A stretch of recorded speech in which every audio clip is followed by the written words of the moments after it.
of West Virginia's best loved disc jockeys was something of a rarity in the broadcasting industry. Bill Shahan was born in Charleston, spent his entire long career in Charleston, worked for various stations.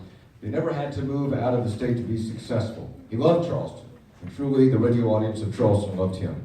He was born in 1961. He had an identical twin brother, Robert, who's here tonight. Two other brothers, Michael and Stephen. Grew up in Charleston. They lived their entire lives here. 1987, he married the love of his life, Londa, who's here this evening. Bill began his longtime broadcasting career with the V100 while pursuing a degree from West Virginia State. 1986, he moved to WVSR, Super 1027, and was promoted to program director. As program director, he utilized his management position to mentor dozens of young broadcasters who went to work all across the country.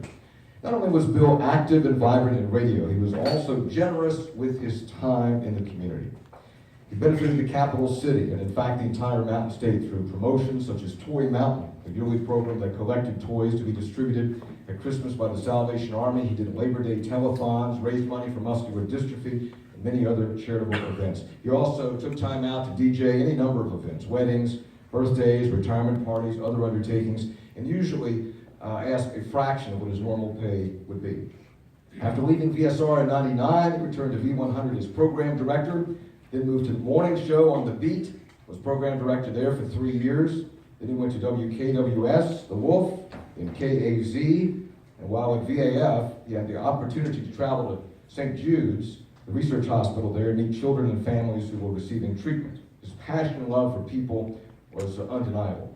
In a broadcasting career that spanned over 3 decades, Bill consistently gave his all in order to promote whatever radio station he worked for, and to bring happiness to the listeners of the Kanawha Valley. And for those 30 plus years, Bill Shahan was the voice of the Charleston area for generations of radio listeners. His fans, for years to come, will always remember Bill Shahan on the radio. Those of us who worked with him remember that Bill had a great work ethic and never, ever was in a bad mood.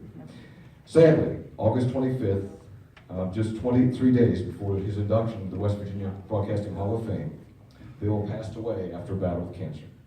Londa is here this evening, Bill's widow. Londa is here to accept the award for Bill.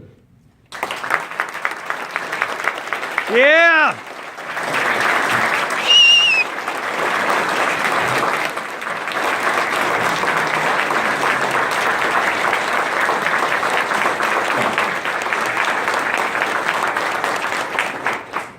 Thank you all. Been married to Bill for 29 years, plus 7, so however many that makes. We have 2 beautiful daughters who live in Anchorage, Alaska, that cannot be here tonight with us, and a 13-month-old grandson named Wyatt O'Connor.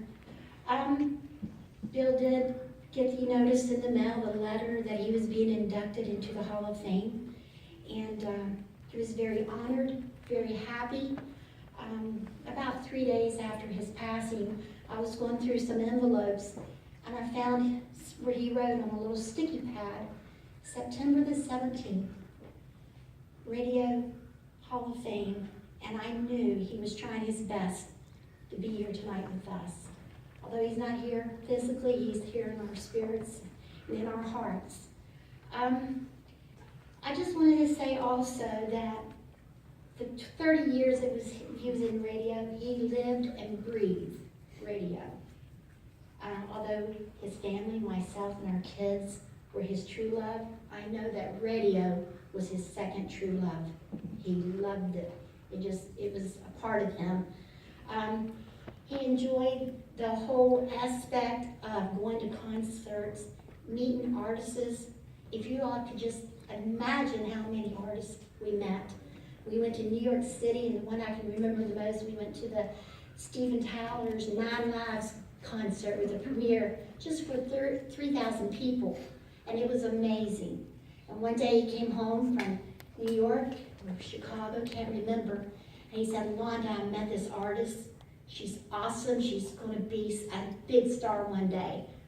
And we got to hear her sing. Just sat there, 3 or 4, her, I guess her manager, Tommy Mariah Carey. So yeah. I said, what's her name, Bill? And he said, Mariah Carey. Remember that name, Londa, because she's awesome. I said, well, good. So we did, and as far as these concerts that we went to, just like most of these this jockey's up here said, your kids think you're awesome. Well, my kids thought Bill was awesome. Yeah. He was the it in our family.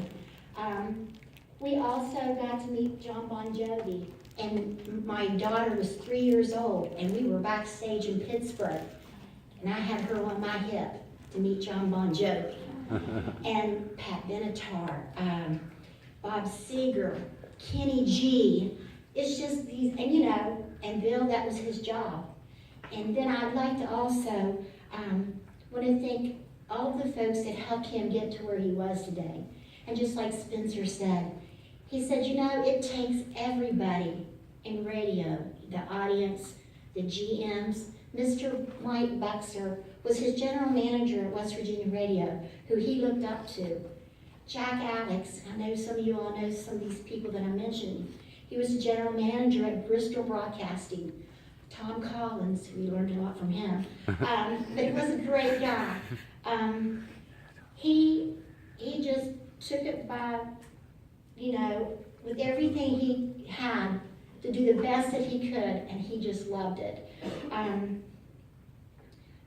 not only that, the record labels. He used to go to dinner twice when he became a director, twice a week out with Tom Schobert, you know, RCA labels. I can't even think of the rest of them, but so many different guys that helped him select the music of these new artists that were coming to West Virginia or throughout the United States.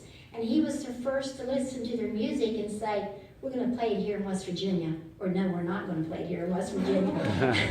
So we got to be a part of that. He always made sure that me and the girls, we took them to those dinners and they would fall asleep because we didn't, you know, it was late at night, but I'll never forget those wonderful moments. I do like to thank, and to wrap it up, I like to thank his identical twin brother, Bob Shahan, and his wife, who came in last night about 12:30 off from work and drove clear from South Carolina. His mother, who just drove 5 hours by herself, I won't say it, well, she got lost. That, thank you, Granny Annie, we call her Granny Annie, and Aunt Karen, my sister. I do just want to thank each and every one of you. I know, like I said, he's here with us tonight, and I'm very honored for him to receive this award. And all I can say to him is, this one's for you, Bill. Yes.